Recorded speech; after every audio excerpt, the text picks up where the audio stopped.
Hello and welcome to chapter 15 on vector calculus. In this first section, 15.1, we're going to look at vector fields, which are the types of functions we're going to study throughout the chapter.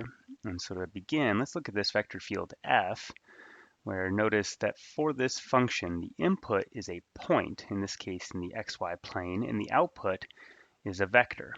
And the I component of this vector is just constant 0. And the j component is the x coordinate of our input point.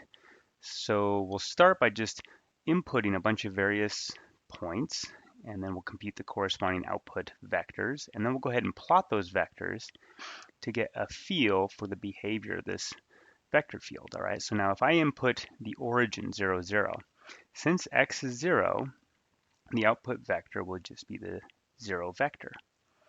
If I input the point 1, 0, x is 1, so the output vector will be 0, 1. If I input the point 1, 1, well, again, x is 1, so the output vector will be 0, 1. And in fact, since this output vector is independent of y, it only cares what the x coordinate is of your input point. Okay, so looking at 2 points like this, 2, 0, and 2, 2, since the x coordinate is 2 for each, the output vector will be 0, 2 for each of those points. And likewise for these 2 points, 0, negative 1 for the output vector. Okay, so let's go ahead and plot these vectors. So at the origin, we have the 0 vector, so I'll just indicate that with a dot. And now to plot a pair like this, where the input point is 1, 0 and the output vector is 0, 1, the convention for plotting a vector field is to place the tail of your output vector at the location of your input point. So here, our input point is 1, 0, and that's going to be the location of the tail for our output vector, which is 0, 1. If I'm at 1, 1 for the input point, that's going to be the tail of our output vector, which is also 0, 1. Okay, for these 2 points, so 2, 0, got our output vector of 0, 2. And then at 2, 2, that's the tail of this output vector, which again is 0, 2. And we have at negative 1, 0, the output vector 0, negative 1. And then finally at negative 1, 2, the output vector is again 0, negative 1. Okay, so I could, of course, continue to add more vectors to this picture. And in fact, I've gone ahead and done that to get a more complete picture of the vector field. Okay, and a couple of things that stand out here. Well, one, again, since this output vector is independent of y, if I look at a bunch of points along a vertical line, the corresponding output vector will be the same. Okay, so if I input points along the y-axis where x is 0, okay, the output vector is just going to be the 0 vector. So I've indicated that with a bunch of dots here. Now, if I'm on the vertical line x equals 1, okay, now the output vector is 0, 1, so I'm going to see all of these vectors just pointing 1 unit in the positive j direction. Okay, now as I move further to the right, I can see that all my vectors are going to point in the positive j direction, and their magnitudes are going to increase with x. All right, so if I input negative values for x, well, now I'm going to flip those vectors over. They're going to point in the negative j direction. And again, their magnitude will increase as I move further and further to the left away from the y-axis. Okay, so this is a plot of this particular vector field. Okay, so let's go ahead and talk about vector fields in a little more generality now.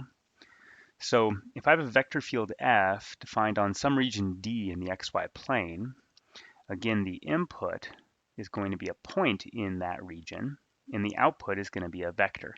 And I'm going to refer to these functions p and q as the component functions of the vector field, and they in general can depend on both x and y. So in that first example, p was just identically 0, and q is equal to x. Okay, but again, more generally, these can be expressions that depend on both x and y. All right, and the convention for plotting the vector field. So if I have an input point of xy and an output vector f here in green, the convention is to place the tail of that output vector at the location of your input point. And these functions p and q, they are describing the I and the j components of that output vector there in green, okay? Now, I've written this vector field using that angle bracket notation, okay, for vectors, but I just as well could write a vector field using the standard basis vectors I and j, so this will be another notation we'll use.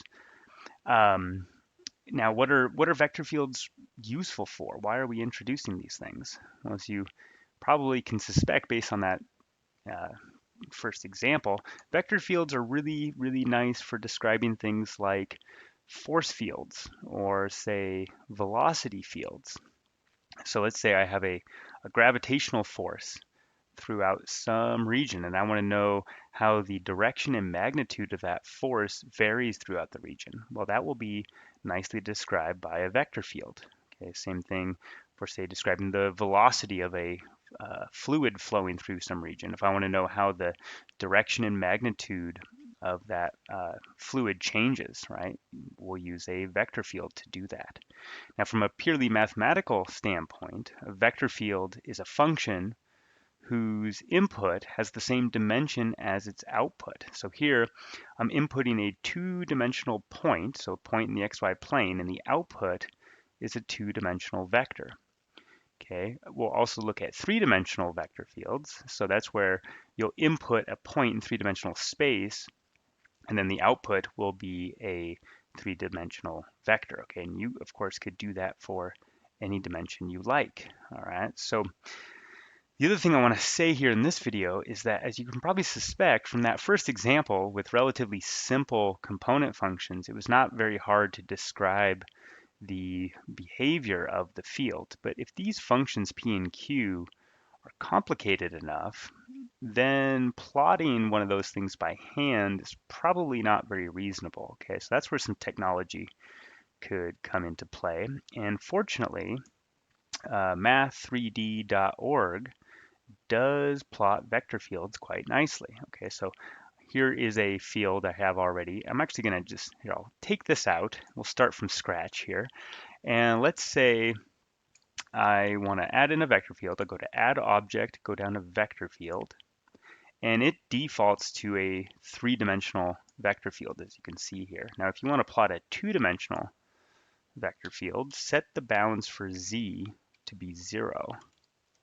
Okay, so now we're going to get this vector field in the xy plane, and you can see this creates a very nice vivid picture of the behavior of that field, right? This could, say, be describing some kind of vortex, right, rotating things around the origin. Okay, now one comment here I want to make about how this thing plots vectors and, say, lengths of vectors. So let's say I make this a little bit more complicated and I say this is like e to the y, and I'll make this, say, I don't know, x, something like that.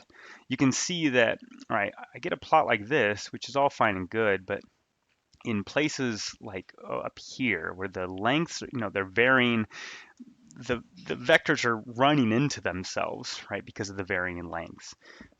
So if you really want to just emphasize the direction of the field, then what you can do is take the field and divide it by its magnitude. So what you're going to get is just a whole bunch of unit vectors in the plane whose direction are the same as your field, but the benefit of doing that, here I'll put that in parentheses, so square root, and I'm just going to take the sum of the squares, so e to the y squared plus x squared. And see, I get this picture, which is a little bit nicer to look at. It really just highlights the direction in which the field is pointing. Yes, it does kind of lie in that it does not highlight the varying lengths, which of course is important.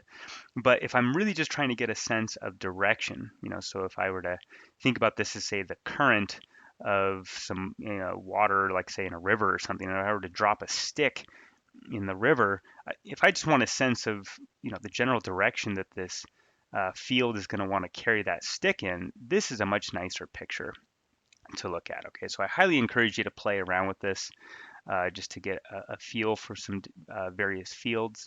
And in the next couple of videos, we will look at a lot more examples. I will see you there. Thanks so much.